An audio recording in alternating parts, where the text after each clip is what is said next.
Station से receive करके लाते हैं बैंड बाजा के साथ,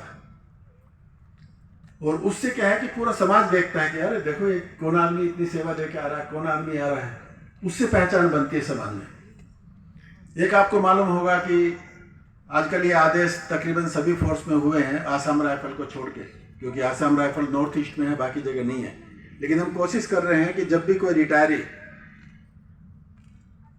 पेंशनर अगर उसकी मृत्यु होती है तो उसका जनाजा, उसकी जो अंतिम संस्कार है वो धूमधाम से हो, पूरे समाज को पता चले कि एक जवान देश के लिए सेवा देके देश के लिए समर्पित हुआ है। अभी मुझे पिछले महीने 3-4 इस प्रकार के अंतिम संस्कारों में जाने का मौका मिला, और मुझे बड़ा गर्व हुआ कि हर जगह, कई जगह बैंड गाया, वोली फायर किया, गार्ड ऑफ ऑनर गई, डीजी की रीत आई, 8,000 रुपये और कहीं 12,000 रुपये उन्हें फाइनेंशियल असिस्टेंस दिया। तो ये जो शुरुआत है कि हमारे जितने भी अर्धसैनिक बल के जवान हैं उनको डिपार्टमेंट पहचान कर रहा है, और कम से कम जिंदगी अगर अच्छी तरह नहीं गुजरे, मरने के बाद सब पूरा समाज देख रहा है कि ये आदमी इसने देश के लिए अपनी सेवा दी है। तो ये एक बहुत बड़ा कदम है जो तकरीबन सभी फोर्सेज में हो गया है।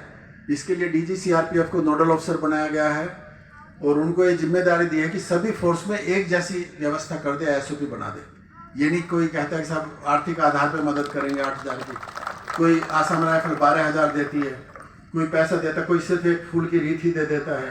तो एक सारपन यूनिफॉर्मिटी की जरूरत है। एक जो खास मुद्दा है जिसका हम हर जगह जिक्र करते हैं वो है राष्ट्रीय शहीद पॉलिसी, राष्ट्रीय शहीद नीति।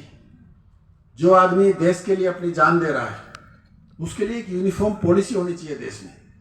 चूज एंड पिक नहीं होना चाहिए कि साहब ये इसने बलिदान दे दिया तो चलो इसको इतने लाख दे दिए, या ये शौर्य चक्र दे दिया, इसको किया। तो जो साइटेशन बनता है उसके ऊपर सारी चीजें हैं। अब इस साल आपने देखा होगा 26 जनवरी को सीएपीएफ को पूरी देश में हाईएस्ट अवार्ड मिले, जिसमें कीर्ति चक्र भी था, शौर्य चक्र भी थे। 4 जवानों को पोस्टुमसली मरणोपरांत मिला, हाईएस्ट जो पदक था, और गैलेंट्री मेडल मेरे ख्याल से 60 से ज्यादा 69 थे। तो ये जो बढ़ चढ़ के, ये पहले नहीं था, पहले 2-4 किसी को गैलेंट्री मेडल मिलते थे। और शौर्य चक्र तो जब पार्लियामेंट पे कमलेश कुमारी को एक अशोक चक्र मिला जिसने पार्लियामेंट पे अटैक में मारी गई थी। फिर शौर्य चक्र की शुरुआत हुई, अभी कीर्ति चक्र की शुरुआत हुई।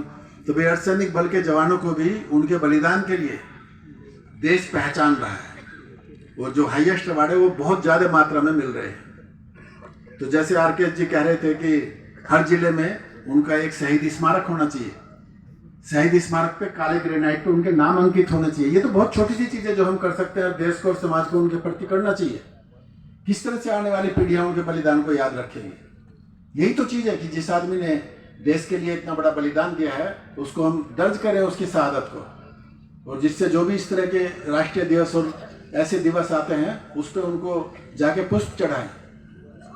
तो ये जो राष्ट्रीय शहीद पॉलिसी एक बहुत इंपॉर्टेंट